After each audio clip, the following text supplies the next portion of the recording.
All right, there is something in the air. There is something in the air. Let's get to it. I just have a few comments today. Tomorrow's the big day, but we're going to talk about that in a minute. A few comments today, kind of a grab bag episode. And, yesterday I was hanging around, downtown by myself, and I just had too much caffeine, and I was thinking about myself.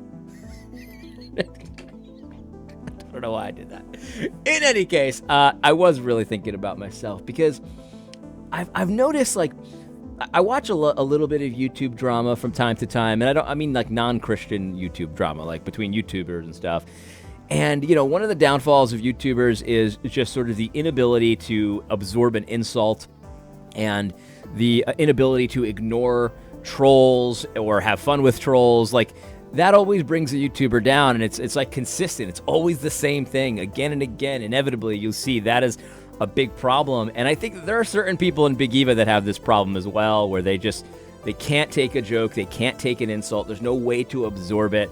And people have said some horrible things about me, and I mean horrible. And they put it in print, and have written articles about how I'm so evil, and I've said things that I definitely didn't say, and all of that. And I just, I've been thinking about why is it that some of this stuff doesn't affect me as much. And I'm not saying that it never affects me. Sometimes insults do affect me. So keep going, James. Is it James Linden? He's an atheist that watches every one of my videos, and he always comments about how I believe in fairies and stuff like that. In any case, so keep going and keep trying to hurt me if you want, and maybe one day it'll work. But in any case, I've been thinking, why is it that I can absorb these insults, right? Like when someone says that I'm doing something or I have the wrong tone or whatever.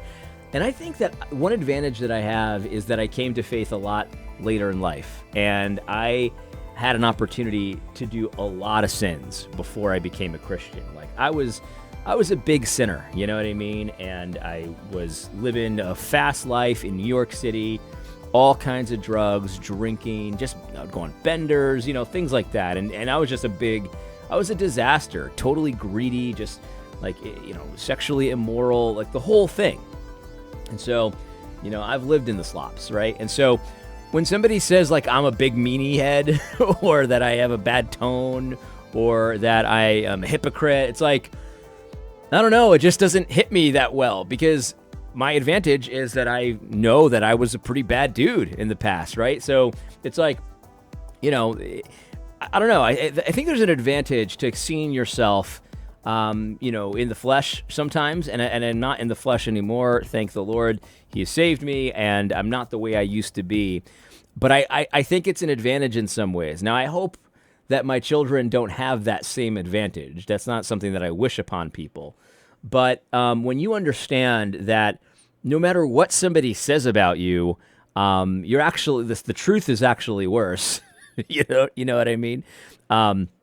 It's very hard to take too much offense, right? To an insult. And so I don't know. I don't know why I was really thinking about that, but I have a feeling more insults are probably coming, maybe even on this very video. So we'll see about that. But I don't know, just a word of advice, just to kind of keep things in proper perspective. When somebody says that you're a bad guy and you are too stupid to do this and you can't figure things out or whatever, it's is that really the worst thing in the world? I don't know. I mean, I remember what I used to be like. And so, chances are that I'm actually worse than you think I am. So in any case, that's the first thing I wanted to say.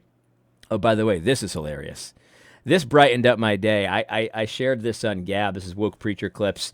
He's been doing these memes that kind of combine a few different tweets. A lot of them are really funny. Good job, Woke Preacher Clips. And this one is great. It's from Raymond Chang. And he gets his holy robes on, and he's like, I have no interest in being driven by a politics of fear. As a Christian, I prefer faith over fear. That sounds pretty good. I mean, Raymond Chang certainly seems like a big tough guy. But earlier that year, here's his tweet. Stay home if you can. Stay home if you can. Stay home if you can. Stay home if you can. Stay home if you can. Stay home if you can. Stay home if you can. Stay home if you can. Stay home if you can. We're in the middle of a pandemic, and it's not getting any better. We're the pandemic. No politics to fear. This is a pandemic we're talking about here. In any case, that's a pretty good one. That's a pretty good one. I have a couple things to say about John MacArthur. If you have not seen it, take a look at John Harris's Conversations That Matter podcast.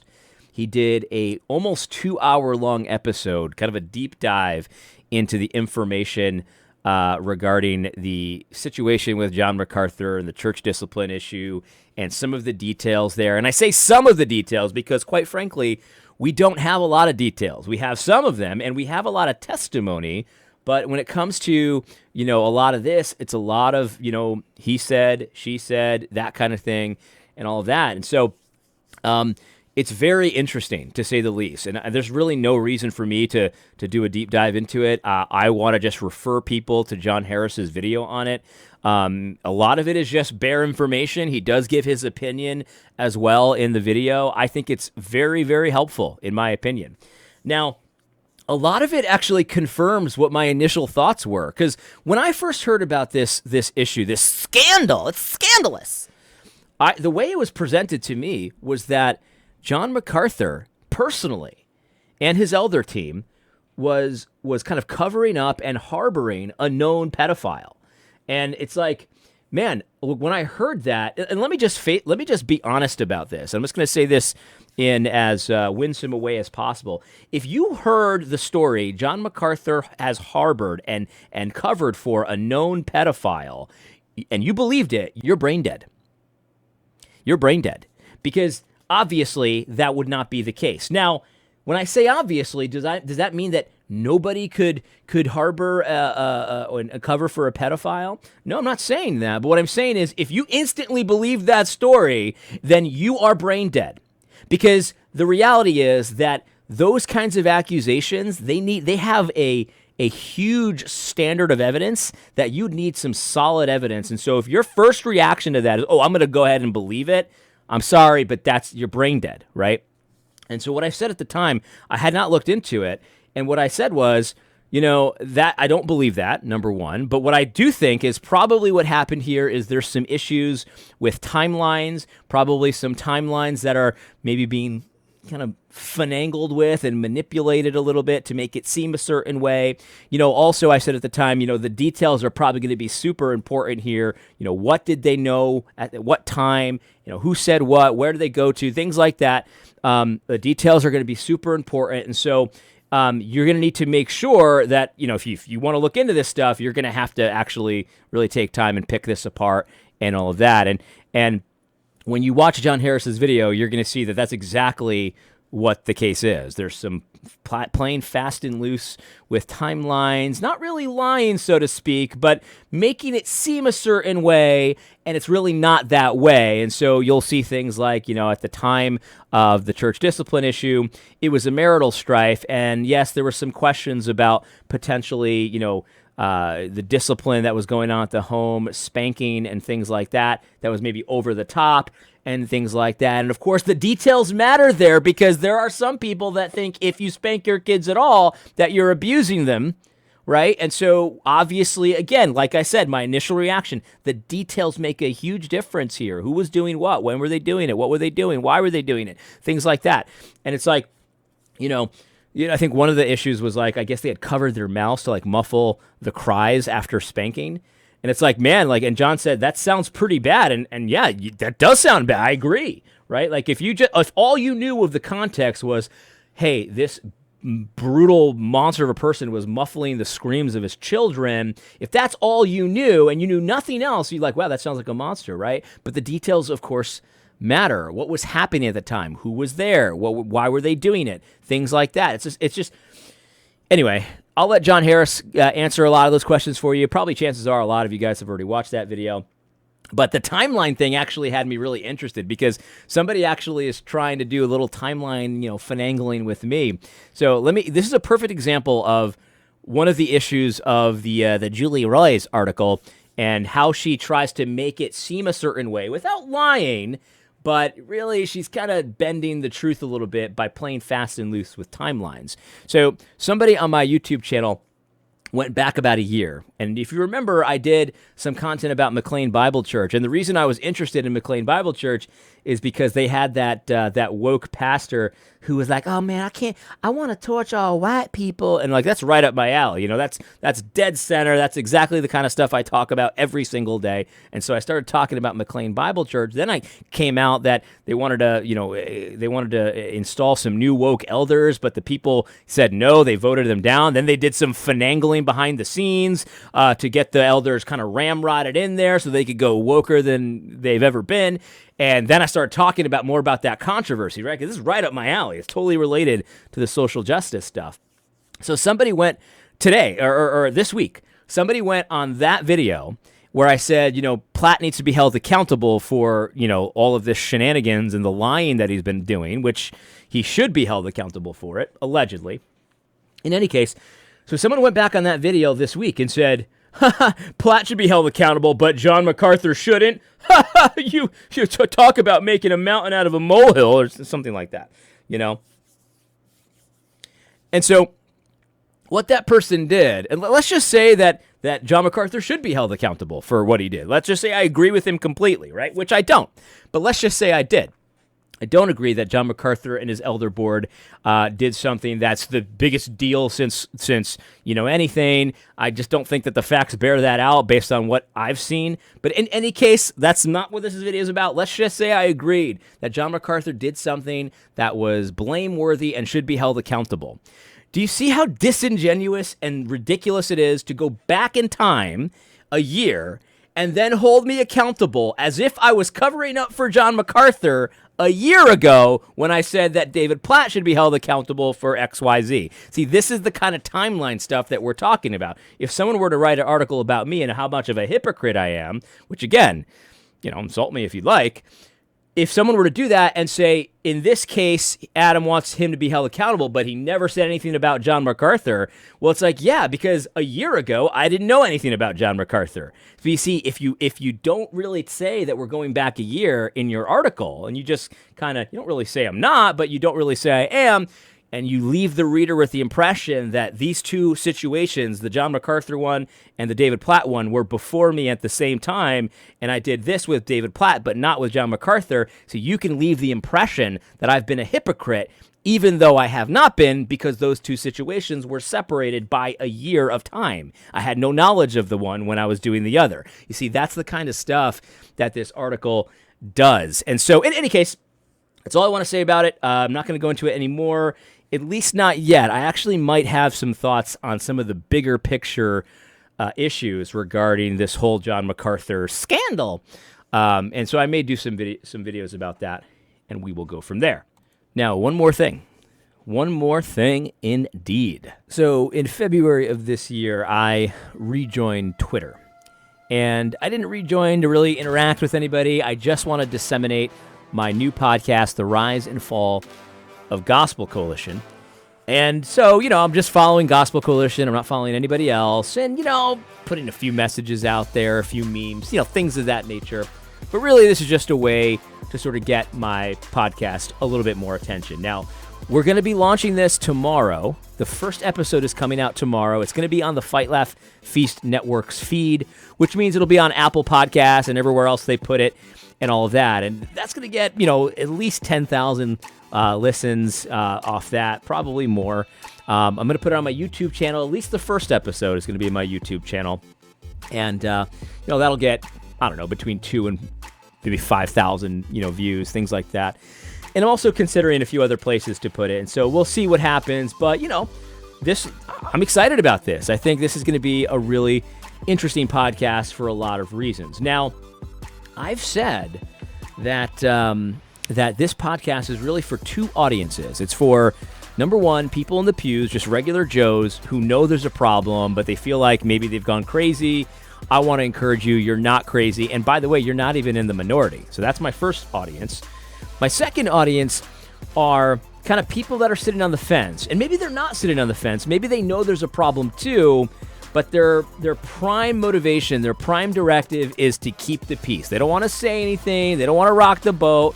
They don't want to be seen as, trouble for the big Eva machine. None of that. So that's my second audience. I want to encourage them to action because there's a lot at stake here, and there's a lot of pastors that I know there's a problem with Big Eva and the Gospel Coalition, but they're just, for whatever reason, not making moves. I want to encourage them to make moves. That's my second audience.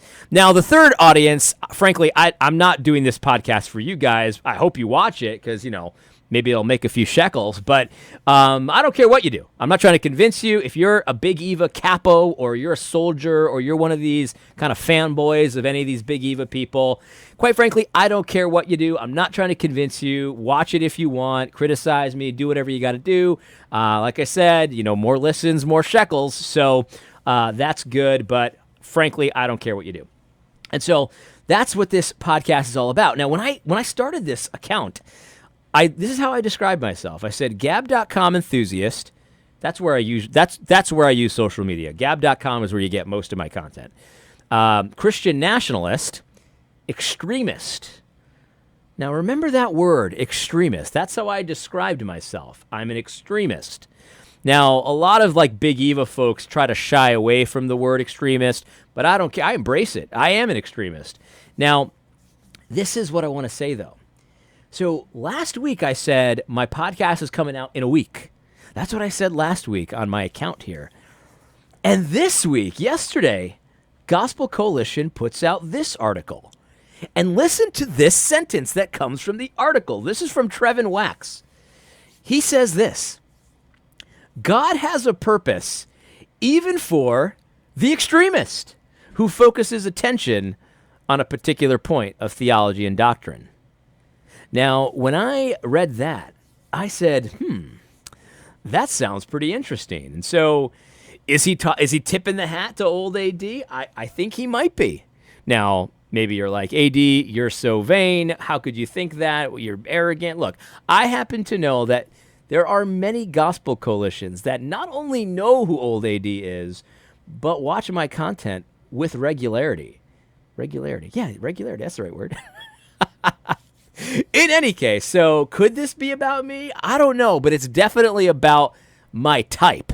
Because when you read this article, what he says is, Trevin Wax, and what he does, he's comparing Luther and Calvin, right? Luther is the firebrand, the extremist, and he was necessary because, he threw cold water on your face, he got you to wake up, and that was necessary, but he wasn't that great because he was very brash and brazen. He had the wrong tone. He was an extremist.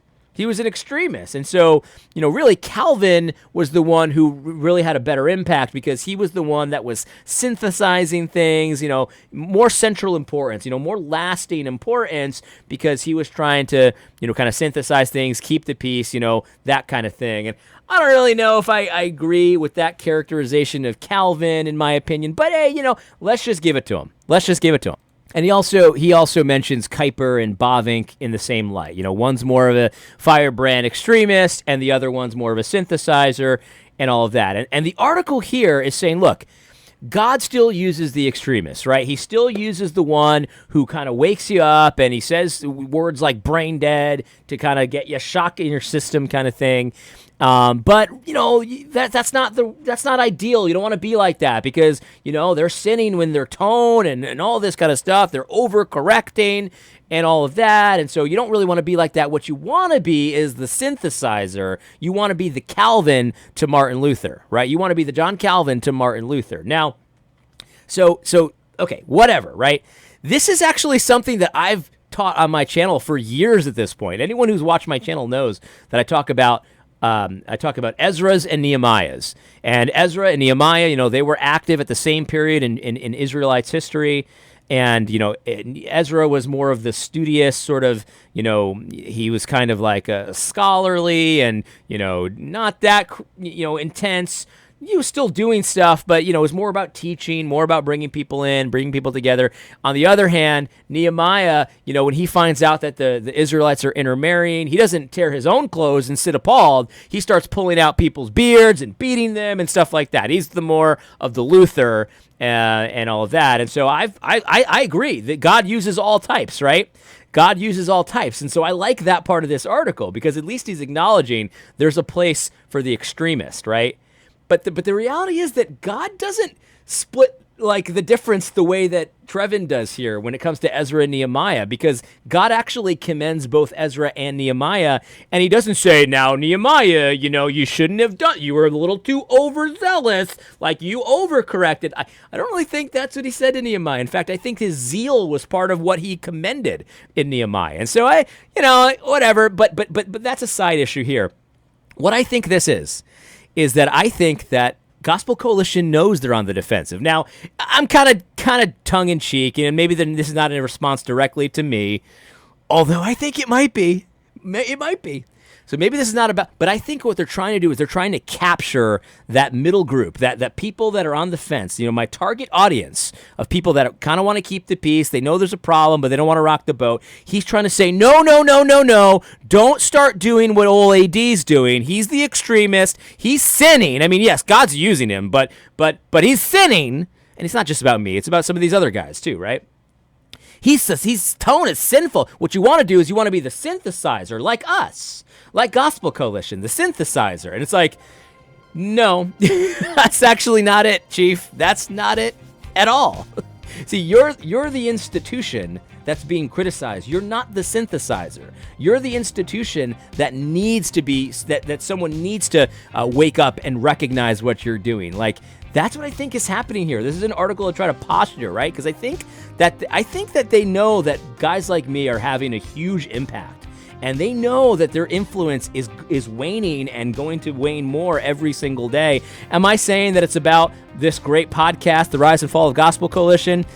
I think it's going to have an impact. I really do. But maybe it's not about that. Maybe it's not. I mean, I know I call myself an extremist, and Trevin Wax is talking about an extremist. But hey, side issue.